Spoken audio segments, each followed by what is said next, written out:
Trump is making the US immigration system extremely unstable, and so people are looking to move to other developed countries like UK and Canada. In this video, let's deep dive and look at the ground reality of UK so you can decide if you want to move there or not. Back in 2023, I visited the UK for 2 weeks and spent some time in London, Scotland, and Reading and first hand witnessed what it's like to live in the UK. UK is becoming a popular destination for students because this country offers short 1 year master programs. And they have also recently started a ballot system which allows you to study or work in the UK for 2 years.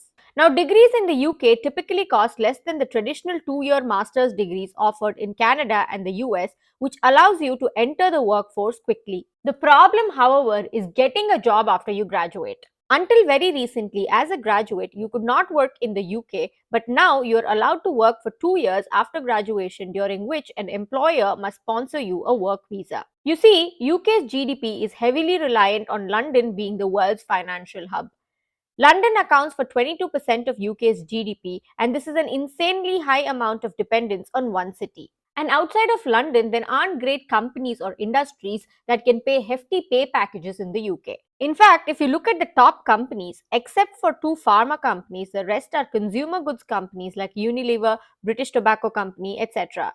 And when you look at the salaries for entry level positions in these companies, it is abysmal.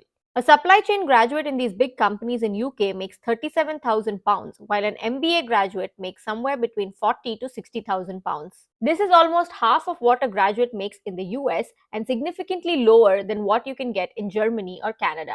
If you'd like to understand more about salaries in the UK for different degrees, check out this website GradCracker. Now, of the £40,000 that you'd make in a year, 15,000 is lost in taxes, leaving you with £25,000 for the entire year. That's about £2,000 per month. Now, with rent and other expenses, you will be left with barely £300 at the end of the month in savings. Now, this standard of living will continue for the next 5 to 6 years until you get promoted or you're constantly finding better jobs. So, given these salaries in the UK, you can expect to be in the lower middle class strata of the society where buying a home or a car can be a stretch. A home in the outskirts of London is upwards of £500,000, and in central London, it can be more than £1 million. However, if you are in the finance sector, the pay can be a lot better. But keep in mind that you will be competing with the world's best talents when you're finding a job in London. Having said that, let's zoom out a little and look at the UK's economy as a whole, which has been on a downtrend for many years. Even in 2025, its economic growth outlook has been downgraded.